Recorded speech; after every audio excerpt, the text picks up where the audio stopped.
Hello friends, welcome to नॉर्थसर आय एस. मित्रांनो, शाहरुख खाननी चेन्नई एक्सप्रेसमध्ये म्हटलंय, don't underestimate the power of common man. तसंच युपीएससी 2024चा प्रिलिम्सचा पेपर बघितल्यावरती मला असं वाटलं की युपीएससीला आपल्या सगळ्यांना इन्क्लुडिंग स्टुडंट्स आणि सगळ्यांना जे युपीएससी फील्डमध्ये आहेत त्यांना असं सांगायचं की don't underestimate the power of geography. कारण गेल्या 10 वर्षात युपीएससीने जॉग्राफी आणि कोर जॉग्राफीवरती 2 ते 3 क्वेश्चन्सच्या वरती विचारलेलं नव्हतं आणि 24 मध्ये 2024च्या प्रिलिम्समध्ये जॉग्राफीवरती 16 ते 17 क्वेश्चन्स आले आहेत आणि तेही कोर जॉग्राफी, जे आपण कोर जॉग्राफीचे कॉन्सेप्ट म्हणतो. आणि त्यातल्या त्यात 6 ते 7 क्वेश्चन्स हे एकाच बुकवर आलेले आहेत. एकाच बुकमधून त्यांनी एनसीआरटी मधून घेतलेले आहेत, ती म्हणजे फंडामेंटल्स ऑफ फिजिकल जॉग्राफी. हे इतकी इम्पॉर्टंट एनसीआरटी आहे की ही not only from the prelims perspective but मेन्समध्ये पण या एनसीआरटीच्या बेसिसवरचे, म्हणजे या एनसीआरटीच्या बेसिसवर आपण मेन्सचे क्वेश्चन्स पण लिहू शकतो, जे कोर जॉग्राफीचे क्वेश्चन्स येतात. So geography NCERTs are very very important for your success in UPSC, both prelims and mains. तर आज आपण या व्हिडिओमध्ये बघूयात की कशा पद्धतीने एक सोर्स मॅपिंग करू की युपीएससीने नेमके 6 ते 7 क्वेश्चन्स या बुकमधून कसे विचारलेत. मी तुम्हाला विथ प्रूफ दाखवतो आणि व्हिडिओच्या पार्ट 2 मध्ये आपण बघूयात लेटर सेक्शन मध्ये की आपण जॉग्राफीची एनसीआरटी कशा इफेक्टिव्ह पद्धतीने आपल्याला करता येतील. बघा, NCERT is the basic source for geography, ठीक आहे. आणि 99% ऑफ द क्वेश्चन्स आपण याच्या बेसिसवर करू शकतो. ह्याच्या बियॉन्ड काही वाचायची जास्त गरज नाहीये. बस मिनरल्स वगैरे जे असतात, थोडंफार आपल्याला रिसेंट डेटा असला तरी इनफ होते, ठीक आहे. तर फंडामेंटल्स ऑफ फिजिकल जॉग्राफी ही अत्यंत इम्पॉर्टंट एनसीआरटी आहे. मी याचा सिक्वेन्स वाईजच लावलंय. त्यानंतर दुसरी इम्पॉर्टंट, मग आपण बघूयात आता क्वेश्चन्स कसे आलेत. मग फिजिकल एन्व्हायरमेंट 11 ही 11ची NCERT. Same India physical environment मधून पण मॅपिंग आपलं रिव्हर्स वगैरे कव्हर होते. सो ही इम्पॉर्टंट आहे. ही आपल्याला एनसीआरटी सप्लिमेंट करावं लागते. ॲटलास, ओके, ॲटलास मॅपिंगचा पोर्शन कव्हर होतो. हे दोघं सोबत करत जायचं आणि ॲटलासला पण सिरियसली करायचं की ट्रीटेड ॲज अ बुक म्हणून ट्रीट करा. ती काही एक्स्ट्रा ऍक्टिव्हिटी नाहीये. बिकॉज मॅपिंग तुम्हाला बऱ्याचशा जीएस मध्ये पण बाकीमध्ये पण हेल्प करते. इव्हन मेन्स मध्ये तुमचं मॅपिंगचं अंडरस्टँडिंग चांगलं असलं तर तुम्ही मॅप्स काढू शकता, ठीक आहे. सो ॲटलास पण रिव्हर्स जे आहे, माउंटन्स, हिल्स, ज्या सगळ्या आपण करत असतो, सिटीज, त्या इम्पॉर्टंट आहे. सो ॲटलास हे इम्पॉर्टंट आहे. त्यानंतर ह्या 12वीच्या 12th स्टँडर्डच्या 2 एनसीआरटीज आहे. याच्यातले सिलेक्टेड चॅप्टर्स आपण करायचे असतात, ठीक आहे. सिलेक्टिव्हली याला करा युपीएससीचे पीवायक्यूज बघून. So this are also important. And then this is very important book, GC Leong. Consistently युपीएससीने ऍटलीस्ट एक क्वेश्चन याच्यातून बायोम्स वरती विचारलंय. जसे शेवटचे याचे 10 जे चॅप्टर्स आहेत, मेडिटेरियन क्लायमेट, इक्वेटोरियल क्लायमेट, यावर्षी ते मॉन्सून क्लायमेट वरचा क्वेश्चन होता. त्याचे शेवटचे 10 चॅप्टर्स जे आहेत दे आर व्हेरी इम्पॉर्टंट. एवढे जरी सोर्सेस आपण चांगले केले, प्लस काही करंट डेव्हलपमेंट्स आपण मिनरल्स वगैरे रिगार्डिंग केलं, तर जॉग्राफी इज डुएबल. आणि पॉलिटी सारखंच आपण जॉग्राफीमध्ये पैकीच्या पैकी, म्हणजे all questions you can answer correctly. याच्यात अॅक्युरेसी चांगली येऊ शकते, जस्ट आपल्याला व्यवस्थित करावं लागेल. तर आपण बघूयात आता की युपीएससीने कसं ह्याच्यातून या बुकमधून डायरेक्टली क्वेश्चन्स आले आहेत बघा. सो फर्स्ट क्वेश्चन इज, बघा, हिट बजेटवरचा क्वेश्चन आहे. आपण क्वेश्चन मध्ये मी आता जात नाही सॉल्व्ह करायला, त्याच्यासाठी आपण नेक्स्ट व्हिडिओज मध्ये बघू. जस्ट आपण आता मॅप करून घेऊ. या व्हिडिओचा उद्देश एवढाच आहे मित्रांनो की तुम्हाला या एनसीआरटीचं इम्पॉर्टन्स सांगायचं आहे. Geography NCERTs are very important in clearing UPSC prelims, okay. So या एनसीआरटीचं इम्पॉर्टन्स मला या व्हिडिओतून एम्फसाइज करायचं आहे की ट्रीट इट, म्हणजे जसं आपण लक्ष्मीकांतला खूप वेळेस रिवाइज करतो किंवा दुसरं कुठलंही पुस्तक असेल, दुसरे कुठलेही बुक्स युपीएससीच्या असतात, आपण खूपदा वाचतो पण जॉग्राफीला निग्लेक्ट करतो आणि त्यामुळे आपल्याला फटका बसतो. तर हा व्हिडिओचा उद्देश आहे. सो बघा, क्वेश्चन आहे, atmosphere is heated. So heat budget हा टॉपिक आहे. याच्यातून क्वेश्चन आलेला आहे, याच्यावर क्वेश्चन आलेला आहे. पुस्तक बघा, सोर्स बघा, fundamentals of physical geography, chapter number 9, ठीक आहे. बघा, चॅप्टर काहींचे वेगळे असू शकतात. ज्यांच्याकडे फिजिकल कॉपीज आहेत, हे मी डिजिटल कॉपी मधून मी हे केलेले, ज्यांच्याकडे फिजिकल कॉपी एनसीआरटीची, ते चॅप्टर खालीवर असू शकतात नंबर, पण चॅप्टरचं नाव आहे solar radiation and heat balance. बघा, हा जो पॅराग्राफ आहे, हा एवढा सेक्शन आहे, याच्यातून हा क्वेश्चन अड्रेस होतो, आन्सर होतो. आणि युपीएससीने ह्याच्यावरतीच मागच्या वर्षी एक क्वेश्चन विचारलेला 2023 मध्ये पण. So heat budget is an important concept which is covered in this NCERT. So directly NCERT मधून क्वेश्चन आहे, ठीक आहे. नंतर दुसरा क्वेश्चन बघा, आयसोथर्म्स वरचा क्वेश्चन आहे. आयसोथर्म्स हा बऱ्याच जणांना हा क्वेश्चन चुकलाय, बऱ्याच जणांचा. Scales, lines. So it is very confusing topic. So confusing ह्या लाईन्स खास करून ज्या आहे आयसोथर्म्स वाल्या. सो मुलांना बऱ्याचदा समजत नाही फर्स्ट अंडरस्टँडिंग, फर्स्ट याच्यामध्ये रीडिंगमध्ये.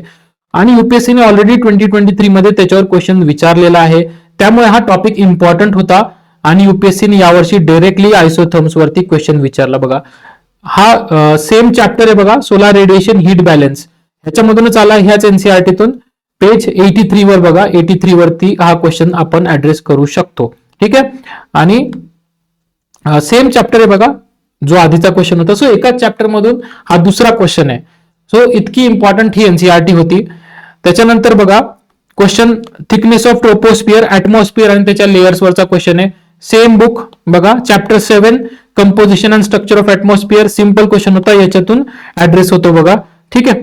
सो इथे दिलेले आहे ग्रेटेस्ट, बघा डायरेक्ट एनसीआरटीची लाईन आहे बघा, thickness of troposphere is greatest at the equator. ठीक आहे. सो दिलेला आहे स्टेटमेंट, डायरेक्टली आन्सर होते आहे या सेक्शन मधून. ठीक आहे. पुढचा क्वेश्चन बघा. सो मॅपिंगचा क्वेश्चन आहे हा. जसं मी म्हणलं तुम्हाला की ऍटलास मधून आन्सर होतो बघा. हा क्वेश्चन ऍटलास मध्ये दिलेला आहे. एनसीआरटी ही जी फंडामेंटल्स ऑफ फिजिकल जिओग्राफी ह्याच्यामध्ये पण दिलेला आहे, गंगा रिव्हर सिस्टम. सो हा क्वेश्चन इथून ऍड्रेस होतो directly. Not very difficult question, पण हा क्वेश्चन आपल्याला मॅपिंगचं इम्पॉर्टन्स सांगतो की जाताना, आणि खास करून शेवटचे जे एक्झामच्या 15 ते 20 दिवस असतात त्याच्यामध्ये खास करून आपण मॅपिंग केली पाहिजे. रोज मॅपिंगचा ऍटलिस्ट अर्धा पाऊण तास आपण रिवाइज केलं पाहिजे. ठीक आहे. त्याच्यानंतर बघा पुढचा क्वेश्चन बघा, रेनफॉल. हा वेदरिंगचा क्वेश्चन आहे. वेदरिंग पण ह्याच्यातूनच घेतलेला आहे बघा. सेम बुक पेज 40 वेदरिंग वाला जो चॅप्टर आहे आपला, ह्याच्यातून हा क्वेश्चन आन्सर होतो डिरेक्टली फ्रॉम द बुक. कुठे जायची गरज नाहीये, दिस सेम बुक. सो हा बघा, हा पण क्वेश्चन आहे. त्याच्यानंतर बघा पुढचा आपला क्वेश्चन आहे water vapour. Same water vapour पण एनसीआरटी दिले, ऍटमॉस्फियर आणि वॉटर. ठीक आहे. त्याच्यानंतर कोरिओलिस फोर्स वरचा क्वेश्चन होता, बऱ्याच जणांचा चुकलाय. Coriolis force same book page number 78 वर आन्सर होतो. ठीक आहे. सो वॉटर वेपर बघा इथे दाखवलेलं आहे, कंपोजिशन अँड स्ट्रक्चर ऑफ ऍटमॉस्फियर. इथून आपल्याला ऍटमॉस्फिअरच्या चॅप्टर मधून हा वॉटर वेपरचा पण क्वेश्चन ऍड्रेस होतो. त्यानंतर बघा नेक्स्ट इज जीसी लिऑंगचा हा क्वेश्चन होता डिरेक्टली. ठीक आहे. जीसी लिऑंग मधून हा क्वेश्चन आन्सर होतो, आपल्याला आन्सर करता येतो. So GC Leong is also important. So this are some few samples, 6 ते 7 क्वेश्चन्स आहेत की जे आपल्याला डिरेक्टली कळतात की ह्या एनसीआरटीतून डिरेक्टली येतात. So each and every topic of this NCERT fundamentals of physical geography is fundamental to preparation of geography preparation. Okay. So जिओग्राफीच्या तयारीमध्ये फंडामेंटल्स ऑफ फिजिकल जिओग्राफी ही तुम्हाला पाठच पाहिजे. करायला कॉम्प्लिकेटेड आहे, तुम्ही म्हणाल सर इतकी, ठीक आहे, बोलणं सोपं आहे, पण करायला ही बोरिंग पण आहे आणि खूप इंटेन्स आहे. खूप कॉन्सेप्ट याच्यामध्ये डिस्क्राईब केलेले आहेत. याच्या व्यतिरिक्त तुम्ही 10वीची एनसीआरटी तुम्हाला जर टफ जात असलं तर ते करा. प्लस काही मिनरल्सचा डेटा थोडा तुम्हाला इकडनं तिकडनं भेटला तर ठीक आहे, नाहीतर बरेच युट्यूबवर पण व्हिडिओ वगैरे येतात. सो मिनरल्सच्या व्हिडिओचे तेव्हा ते करू शकतात, बट हे नंतर करा. आधी ह्या एनसीआरटी चांगलं कव्हर करून घ्या. ठीक आहे. आता हे तर झालं की ह्या एनसीआरटीचं इम्पॉर्टन्स तुम्हाला समजलं की युपीएससीच्या जस्ट मला ह्या एनसीआरटीचं इम्पॉर्टन्स खूप हायलाइट करायचं होतं. सो करायला पण अवघड आहे कव्हर करायला. सो तुमचं जिओग्राफी जर वीक असेल किंवा तुम्हाला जर असं वाटत असेल की जिओग्राफी माझं मागच्या वर्षी चुकले यार, माझे क्वेश्चन्स बरोबर आले पाहिजे होते, तर start from this. Okay. It will be time consuming but revise it multiple times revise करा. ह्या बाकीच्या एनसीआरटी ना राहतात लक्षात. जीसी लिऑंगचे पण शेवटचे 10 चॅप्टर्स वारंवार रिवाइज करून राहतात, हे पण आपल्याला लक्षात राहते. पण हे बुकचे, ह्या पुस्तकातले चॅप्टर्स आपल्याला लक्षात राहत नाही, तर हे वारंवार करा. हिला प्रायोरिटी द्या, ह्या एनसीआरटीला प्रायोरिटी द्या. सो मित्रांनो, आपण इम्पॉर्टन्स तर बघितलं या एनसीआरटीचं की क्वेश्चन्स याच्यातून येत आहेत. तर आपल्याला एवढी गोष्ट क्लिअर आहे की ह्या एनसीआरटी आपल्याला डिटेलमध्ये करावं लागणार आहेत, चॅप्टर्स वाचावे लागणार आहेत. आता ट्रॅडिशनल वे काय इफेक्टिव्हली कव्हर करायचा, आपण कसं करतो, युजली वाचतो, त्याच्या नोट्स काढतो आणि परत रिवाइज करतो. पण अल्टिमेट आपल्याला जर बघितलं तुम्ही की एक्झाम क्लिअर करण्यासाठी काय लागणार आहे, तुम्हाला एमसीक्यू सॉल्व्ह करावं लागणार आहेत. सो एमसीक्यू वरचा फोकस हटलाच नाही पाहिजे प्रिलिम्स मध्ये. तर मित्रांनो, जर आपण या बुक्स वरती एमसीक्यूज बघितले आणि या चॅप्टर्स वरती टॉपिक्स वरती एका टॉपिक वरती जर आपण नंबर ऑफ एमसीक्यू सॉल्व्ह केले किंवा एका टॉपिकला मल्टिपल पर्स्पेक्टिव्ह मल्टिपल एमसीक्यूच्या टेक्निकनी जर बघितलं आपण, तर आपल्याला इफेक्टिव्हली आपली राईट येण्याची प्रोबॅबिलिटी वाढते आणि ह्या एनसीआरटी जास्तीत जास्त आपल्याला युटिलायझेशन याचं होतं. हे मी तुम्हाला एक्झाम्पल्स थ्रू सांगतो. मागच्या वर्षी नेव्हिगेटर मध्ये आपण जॉग्राफीचे ह्या एनसीआरटीज मधले चौघे एनसीआरटीज मधले मोर दॅन 200 क्वेश्चन्स आपण नेव्हिगेटर बुकलेट मध्ये कव्हर केले होते. आणि 2 आवर म्हणजे जे आता कोइन्सिडन्स म्हणा किंवा काही म्हणा किंवा गेसवर्क म्हणा किंवा तुमचं किंवा आमचा एक्सपिरियन्स म्हणा, या 200 क्वेश्चन्स पैकी ऑलमोस्ट 7 ते 8 क्वेश्चन्स जशाच तसे म्हणजे रिफ्लेक्ट झाले. म्हणजे त्याच थीम वरती किंवा वर्बॅटिम काही स्टेटमेंट्स युपीएससी 2024 मध्ये आले. सो आता बघा, हे काही मी ते एमसीक्यूज बनवताना क्वेश्चन्स बनवताना काही असं विचार नव्हता केला की हे येणार आहेत किंवा प्रेडिक्ट नव्हते केले. सो एम एक्सरसाइजचा क्वेश्चन्स थ्रू कव्हर करायचा एम काही प्रेडिक्ट करणे नाहीये, पण एकाच टॉपिकला जर आपण 5 एमसीक्यू द्वारे कव्हर केलं तर त्याच्या बाहेर येतं काय हे मी तुम्हाला थ्रू एक्झाम्पल सांगतो की एमसीक्यू टेक्निक आणि पॉपअप टेक्निक इतकी इफेक्टिव्ह टेक्निक आहे. एक तर रिव्हिजन करायची पण, आणि टॉपिकला आपले एमसीक्यू द्वारे काय होतं मित्रांनो, आपलेच कॉन्सेप्ट चॅलेंज होतात. आपण आपल्यालाच चॅलेंज करतो कॉन्सेप्टला किंवा युपीएससी आपल्याला चॅलेंज करत असते, विचारते याच बुक्स मधून. आता जे आपण क्वेश्चन्स बघितले सगळे 7 ते 8 क्वेश्चन्स, ते सगळे क्वेश्चन्स किंवा त्याच्या थीम्स आपण नेव्हिगेटर लास्ट इयर कव्हर केल्या होत्या. हे मी तुम्हाला दाखवतो आणि आता एक एक्झाम्पल तुम्हाला सांगतो. आणि तुम्हाला जर चेक करायचं असेल तर लास्ट इयरचं बुकलेट आपल्या ओल्ड स्टुडंट्सकडे पण आहे ज्यांनी नेव्हिगेटर 2024 केलं, किंवा मी डिस्क्रिप्शन बॉक्समध्ये पण टाकून देईल. ठीक आहे. सो बघा, हा क्वेश्चन फर्स्ट आपण बघितला ऍटमॉस्फिअर हीट बजेटवरचा क्वेश्चन या एनसीआरटी मधून आला होता. हे तर बघितलं. आपण काय केलं होतं नेव्हिगेटरमध्ये, याच टॉपिक्स वरती we decoded this topics with the help of MCQs. आपण भरपूर 3 ते 4 एमसीक्यू या टॉपिक वरती घेतले होते नुसते हीट बजेटवर. बघा, दिस आर नेव्हिगेटर क्वेश्चन्स. हे लास्ट इयरचे नेव्हिगेटरचे क्वेश्चन्स आहेत. बघा, कंडक्शन आहे, त्याच्यानंतर सोलार रेडिएशन, अल्बेडो वरती क्वेश्चन आहे, हीट बजेटवर डायरेक्ट क्वेश्चन आहे. आणि हे क्वेश्चन्स कव्हर केल्यानंतर हा क्वेश्चन सहजच होतो. म्हणजे बघा, हा सिंपल जरी असलं ना तरी आपण जर याच टॉपिकवर 3-4 क्वेश्चन सोडवलेले असले, लेक्चर्स मध्ये सोडवलेले असले किंवा बघितलेले असले तर आपला कॉन्फिडन्स वाढतो एक्झाम मध्ये हे सोडवण्याचा. सो बघा, एकाच थीम वरती आपण 4 क्वेश्चन्स नेव्हिगेटर बुकलेटमध्ये कव्हर केले होते, डायरेक्टली रिफ्लेक्ट झालं. पुढचा क्वेश्चन तर युपीएससीचं म्हणजे फर्स्ट स्टेटमेंट तर वर्बॅटिम रिपीटेड आहे. बघा, युपीएससी 2023 मध्ये आयसोथर्म ही महत्वाची थीम होती. त्यामुळे जेव्हा मी नेव्हिगेटर बद्दल प्रिपरेशन करत होतो, नेव्हिगेटरचे क्वेश्चन्स आम्ही जेव्हा ब्रेनस्टॉर्म करत होतो किंवा बनवत होतो, तेव्हा हे जाणवलं की बघा, isotherm is a important topic. So UPSC can ask the questions on isotherms. आणि फॉर्च्युनेटली युपीएससीने बघा असा 2 स्टेटमेंट क्वेश्चन बनवला. आणि तुम्ही नेव्हिगेटरचा क्वेश्चन आता ऑब्झर्व करा. दिस इज नेव्हिगेटर क्वेश्चन. हा नंतर बनवलेला क्वेश्चन नाहीये, हे नेव्हिगेटरच्या बुकलेटमध्ये आम्ही नेव्हिगेटरमध्ये ऑलरेडी कव्हर केलेला होता. हा बघा, सेम क्वेश्चन कव्हर केला होता. आता हे निव्वळ कोइन्सिडन्स आहे की हा जसाच तसा आला. आता हा क्वेश्चन बनवताना माझ्या डोक्यामध्ये काय होतं की युपीएससीने 2023 मध्ये हा आयसोथर्म वरती इनडायरेक्टली क्वेश्चन विचारला आहे की टेम्परेचर कॉन्ट्रास्ट, म्हणजे तेच की इनहरंट याच्यामध्ये आयसोथर्मचाच कॉन्सेप्ट आहे. मग आपण असा विचार करतो की यार युपीएससी आयसोथर्म वरती विचारते, डिटेलमध्ये विचारते, मग असे स्टेटमेंट्स काही कॉम्प्लिकेटेड स्टेटमेंट्स आहे. हा एनसीआरटीतून जसेच तसे स्टेटमेंट्स मी उचललेले आहे. मग तेच मी विचार केला की युपीएससीला जेव्हा एक लेंदी स्टेटमेंट विचारायचे तेव्हा ते 2 स्टेटमेंट फॉर्म मध्ये टाकते, म्हणून मी 2 स्टेटमेंट फॉर्म मध्ये टाकलं आणि जसेच तसे हे स्टेटमेंट उचलली. आता युपीएससीचा हा क्वेश्चन बघा, सेम आहे. Question 1 is same, statement 1 is same. So similarly questions reflect झाले आहेत मागच्या वर्षीचे. बघा, so it gives you confidence. जर आपण प्रॅक्टिसमध्ये हा सोडवलेला असला, ह्याच्यावरती नंबर ऑफ क्वेश्चन सोडवलेले असले तर एक्झाम मध्ये सोपं जातं ना. सो नेक्स्ट क्वेश्चन बघा, युपीएससीचा थिकनेस ऑफ ट्रोपोस्फिअरचा आपण बघितला, कंपोजिशन ऑफ ऍटमॉस्फिअर मधून आलेला आहे. सो बघा, थिकनेस ऑफ ट्रोपोस्फिअर फर्स्ट स्टेटमेंट आणि आपलं फर्स्ट स्टेटमेंट बघा, एक्झॅक्टली म्हणजे सेमच कॉन्सेप्ट विचारलाय त्यांनी. Thickness is greatest. आपण 3 स्टेटमेंट क्वेश्चन विचारला, त्यांनी 2 विचारले. हीट बजेट वरतीच आहे. सो ऍटमॉस्फिअरवरचा हा क्वेश्चन आहे. काही काही त्याच्यामध्ये हीटचं ट्रान्सफर ऍटमॉस्फिअर मध्ये कसं येतं ते हीट बजेटचाच एक्सटेंडेड वर हा क्वेश्चन स्टेटमेंट होता बघा. सो आणि नेव्हिगेटर मध्ये हे एक्सप्लेन करताना आपण ह्याला सुद्धा रेफरन्स दिला होता.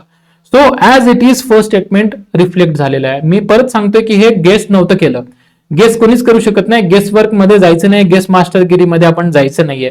आपल्याला काय करायचंय, इच and every topic MCQ through multiple perspective multiple MCQ through आपल्याला कव्हर करायचं की यावेळेस ते ट्रोपोस्फिअर ऍटमॉस्फिअर वरती जातात.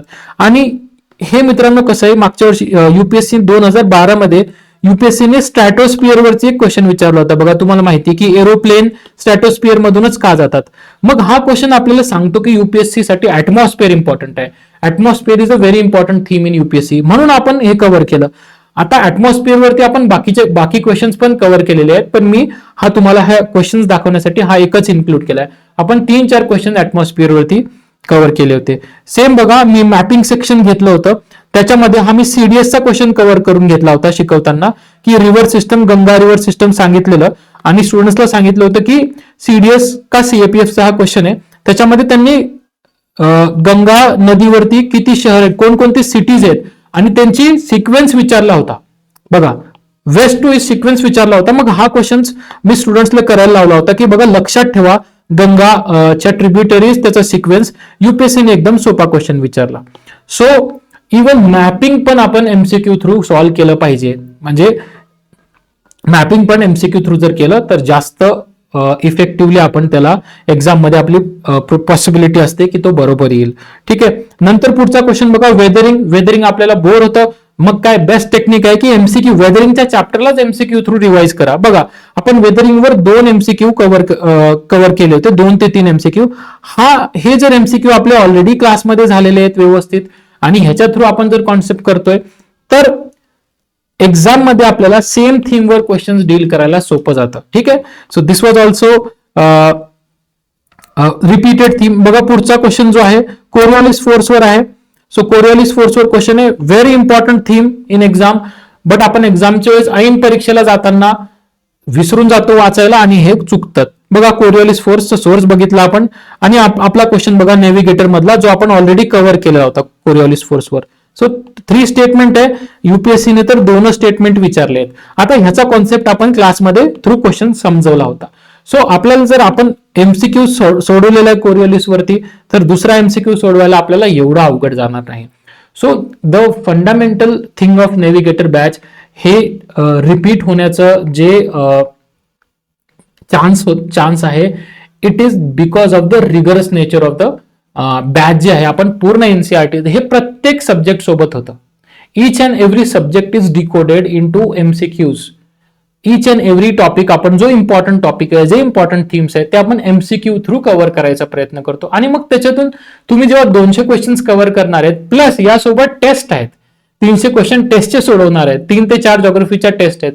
इतकं म्हणजे तुम्ही रिगरसली 500-600 क्वेश्चन्स आणि फोकस्ड. आता इथे एक्सपिरियन्स आहे, इथे एक्सपिरियन्स कामा येतो की कुठल्या याच्यावरती फोकस करायचा. आणि जर फोकस्ड मॅनरमध्ये एवढे एमसीक्यू आपण करणार असू तर त्याच्यातले 16-17 तर बसणारच आहे ना थीम्स.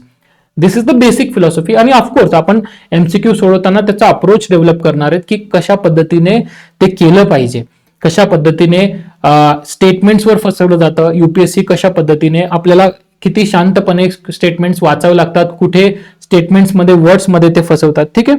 सो हा वॉटर वेपरचा सांगितलं. जेसी लिऑंग पण बघा मित्रांनो, जेसी लिऑंग पण आपण शेवटचे 10 चॅप्टर्स आहेत हे 2 ते 3 तासातच कव्हर करतो. अख्खं जेसी लिऑंग जे आहे ते शेवटचे 10 चॅप्टर्स आपण या अशा प्रकारे चार्ट्स मागच्या वेळेस आपण नेव्हिगेटरमध्ये स्टुडंट्सला दिले होते आणि त्याच्यातून हा क्वेश्चन अड्रेस होत होता.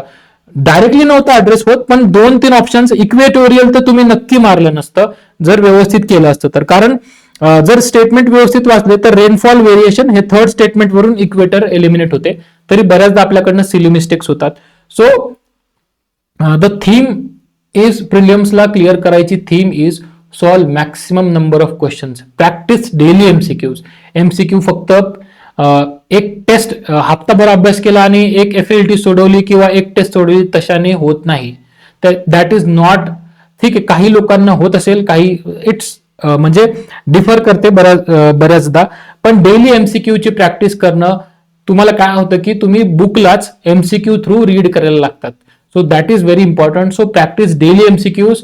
अजून एक महत्वाचं सांगायचं, मी लेक्चरच्या आधी पण सांगितलं सेशनच्या, की तुम्ही कुठलाही विषय निग्लेक्ट करू नका, प्रायोरिटाईज करा. Prioritise the subject. कुठल्या विषयाला ऑफकोर्स जास्त वाचू नका, तुमचे सोर्सेस फिक्स करा. सोर्सेस फिक्स ठेवा आणि त्याच गोष्टीला वारंवार रिवाइज करत राहा. ठीक आहे. So all the best.